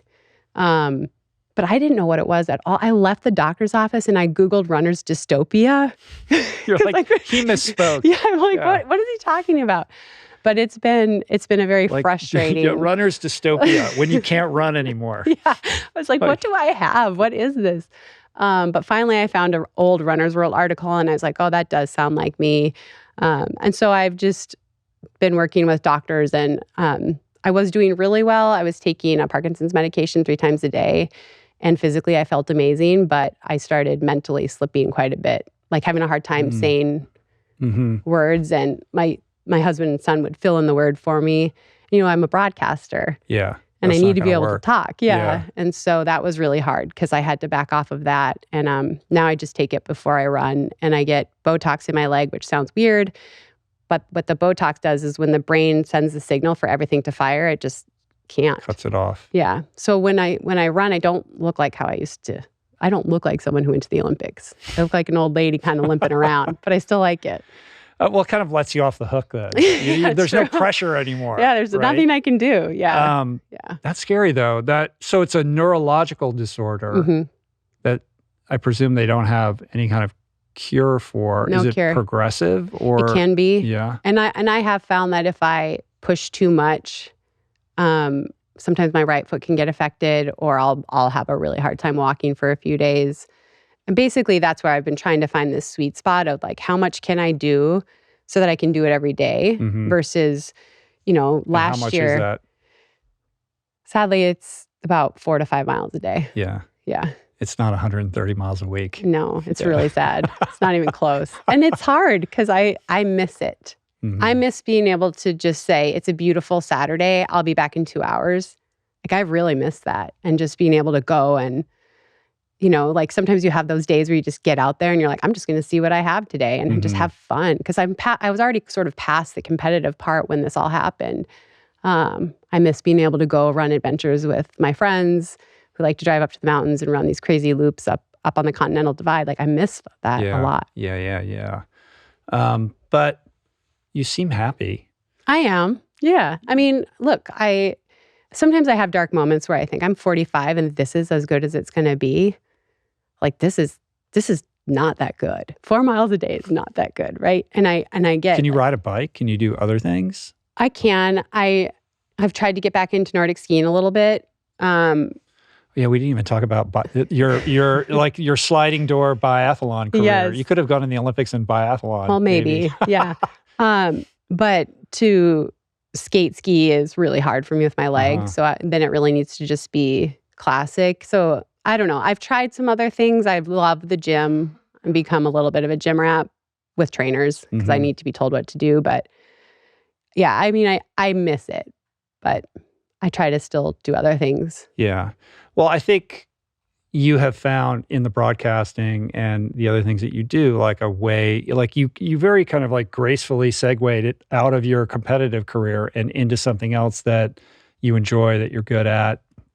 Like you found something and you have that, the advocacy that you do, and you have, a level of, like, you have a podium and a captive audience to talk about the things that you care about. But one of the things that you see, and I'm sure you've seen it a lot, is elite athletes who, kind of have an existential crisis when they retire, because it isn't ever going to be, they're never going to be that fit again. And there's probably never going to be anything that's that exciting again, or a situation in which they're the best or nearly the best at something in the entire world. And it's really hard to replace that if you haven't sort of been doing something all along where they're overlapping as you retire. And I've often thought whether governing bodies, colleges, brands, et cetera, could do a better job of preparing athletes for that new chapter that every athlete inevitably faces. I mean, yeah. Yeah. I think when you're at that level, there's a little bit of like, I don't want to think ahead to the future because I need to be. You can't afford to. That's a I need to be right here, right in the moment. I don't want to admit that this is going to end or that. But it's really lonely. And I watched Adam go through it. And there's not, the hard part is there, maybe for some very, very lucky people, but for most of us, there's no like obvious sign that it's done. Mm-hmm. In 2016, I thought, I'm going to make this Olympic team. I'm going to run the Olympics. And then I'm going to be a stay-at-home mom. And I didn't make the Olympic team. So then I'm like, well, I'm going to make the World Championship team in 2017. And then I'm going to be a stay-at-home mom. Well, then that didn't happen. And there's no point where... There's no bang. You just wake up one day and you're like, what, I'm done. I guess I'm done. Yeah, it's just not how it works, right? Or you're trying to run out the end of your contract or whatever it is. And so it's really tough. And I watched Adam struggle with his identity and like, what am I now? And I thought, that's not going to happen to me. And it happened to me too. I struggled with what is my value? I used to host a women's retreat. Well, who's going to come if I'm no longer the one they're watching out on the course. I'm just a person jogging at home. So I think there's a lot of that. And you're not getting work skills and life skills. In your 20s and early 30s, late 30s, if you're lucky, you're focused on this singular pursuit. And you're not learning how to do other things. So all of a sudden I was like 38 and I'm like, hey, what am I good at? I don't know. I never thought about it. Right. It's tough. Yeah. I can't remember who it was. Somebody was on this podcast. I think it was a psychologist who was saying that there was some study where they took elite athletes. I can't remember. I'm going to botch this and get it totally wrong. But the upshot was that athletes who had something else in their life while they were competing at the highest level actually were happier and competed better than those who were like, I can't afford to do that. I'm only doing this one thing. Because that kind of puts the lie to the idea that you have to have that level of tunnel focus in order to kind of reach your potential. Well, the lead up to 2016 was the happiest time of my career. I had my son. I had a new community in Boulder, old friends that I reconnected with. I had a little bit of a social life. It was the happiest time of my professional career. But I didn't make the team. Yeah, you didn't. So I don't know. I think it's like a fine line of being all in, but remembering that you are more than an athlete. And I think probably almost every athlete has lost themselves at some point, just caring so much about the results. And yeah, I think there is a happy medium there where I don't think that I missed the team because I had margaritas with my friends one night or that I went to a movie with my friend or my son or whatever. I don't think that's why I didn't make the team. But yeah, I didn't make the team. What do you think is the biggest differentiator between the person who stands at the top of the podium and the also ran? Everybody's super fit. Everybody's talented. Everybody, presumably has access to great coaching. It has the resources they need. Is it a mindset thing? And if so, what is that difference? Or have you noticed anything with the many athletes you've been around?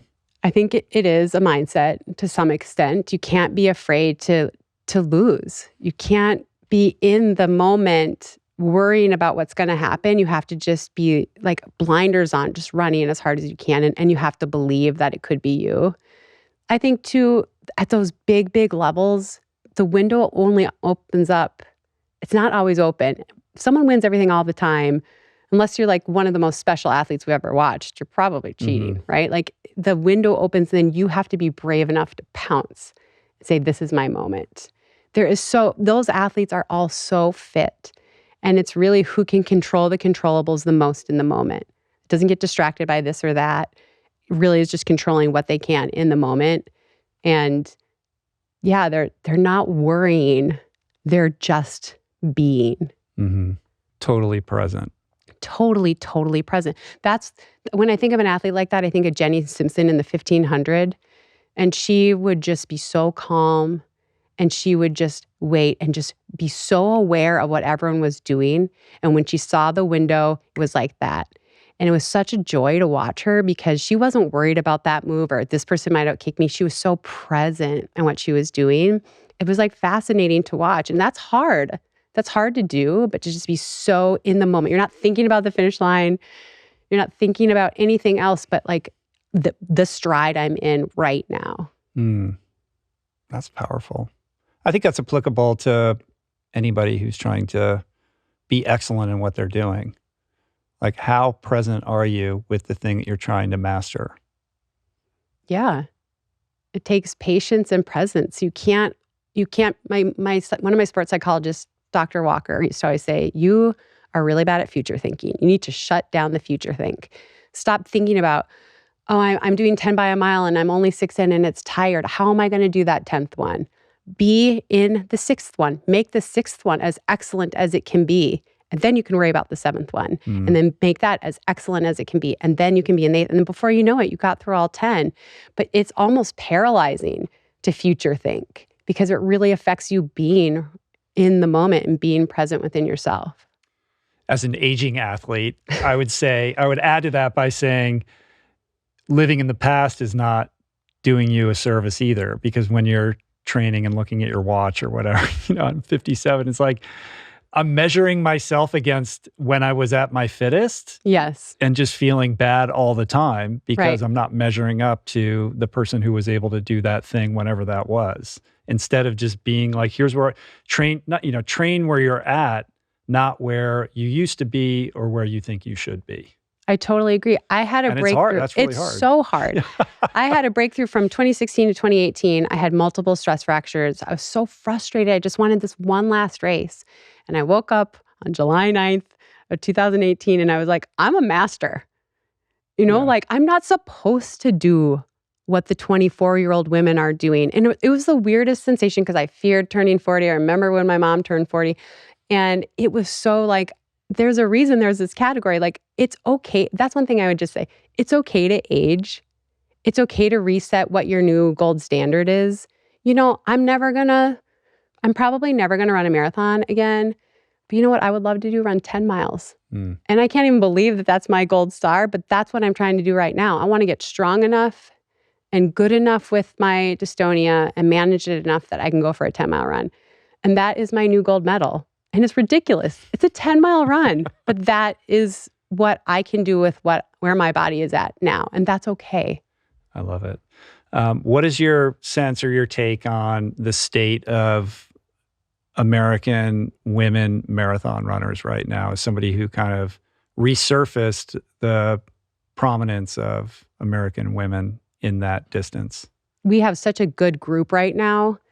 We're not necessarily seeing those podium finishes. I mean, we saw one in Tokyo, obviously, with Molly Seidel, but we're so close. And it's sort of like the more you have, the more likely it is to happen.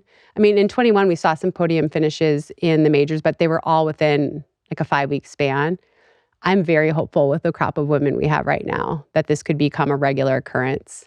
There's just so many women, and they're learning how to be like full marathoners, not just time trialers, not just technical racers, everything, right? Like we've seen this new generation where, they want to go with the pacer and run as fast as they can. And then the next marathon they pick, it's a challenging one where you have to think and read each other.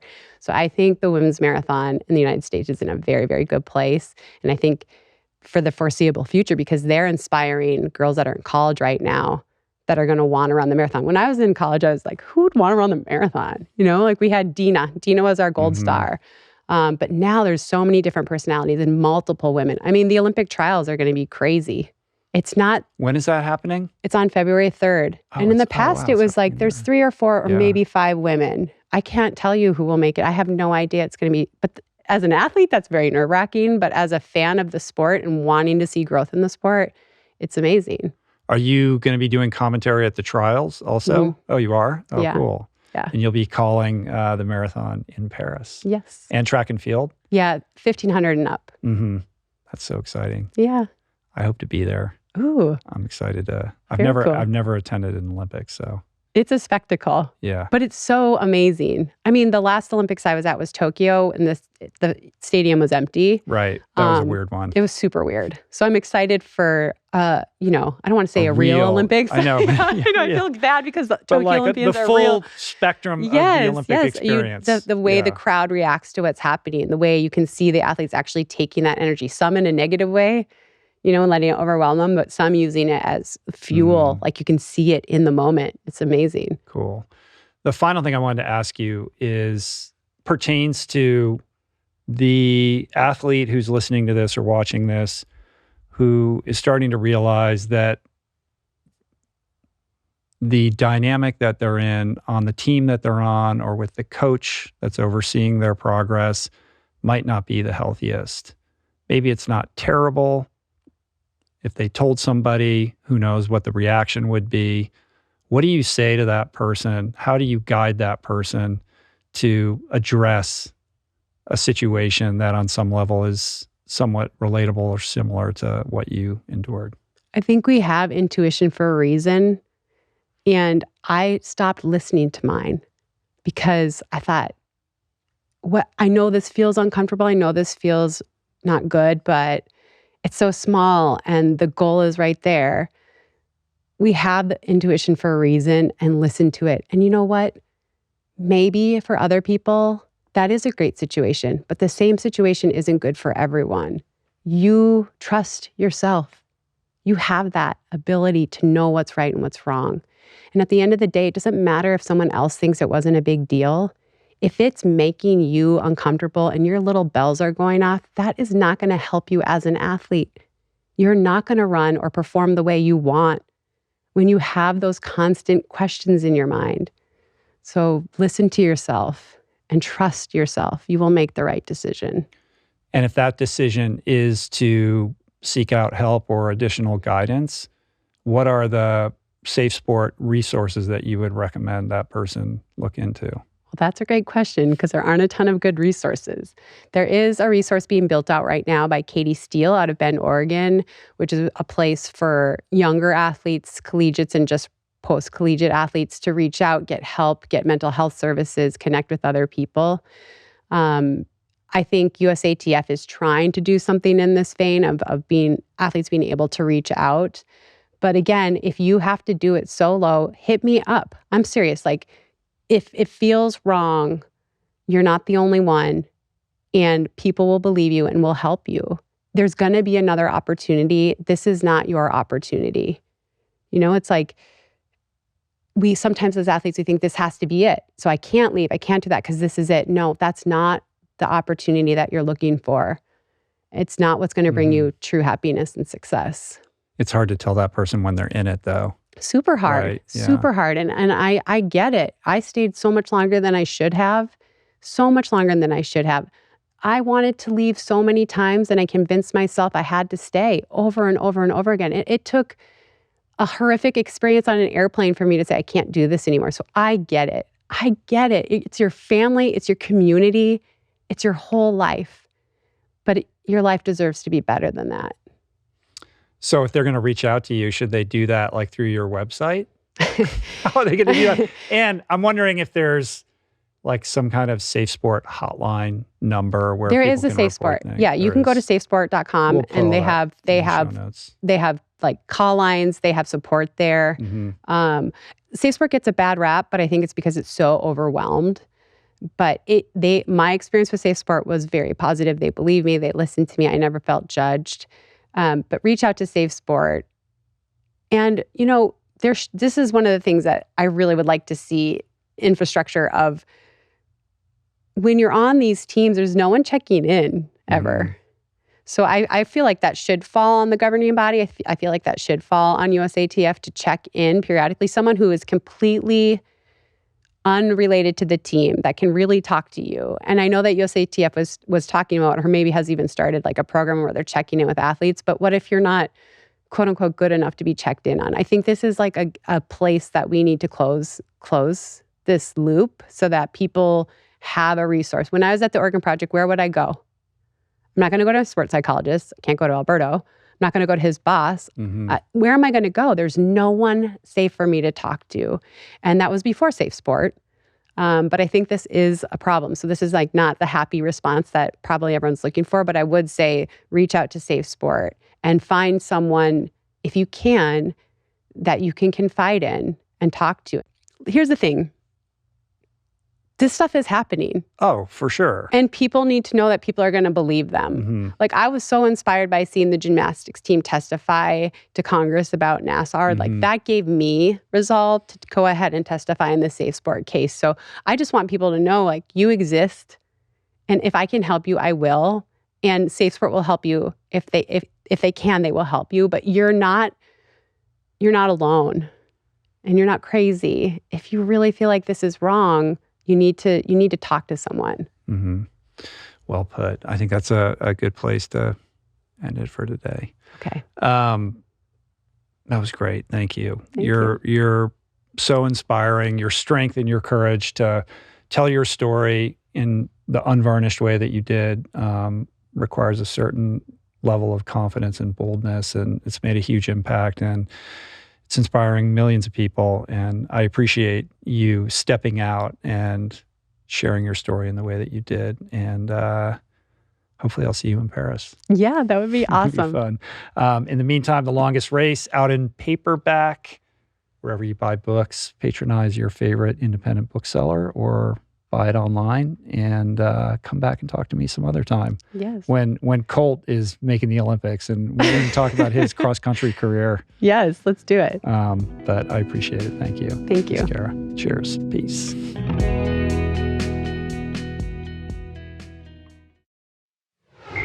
That's it for today. Thank you for listening.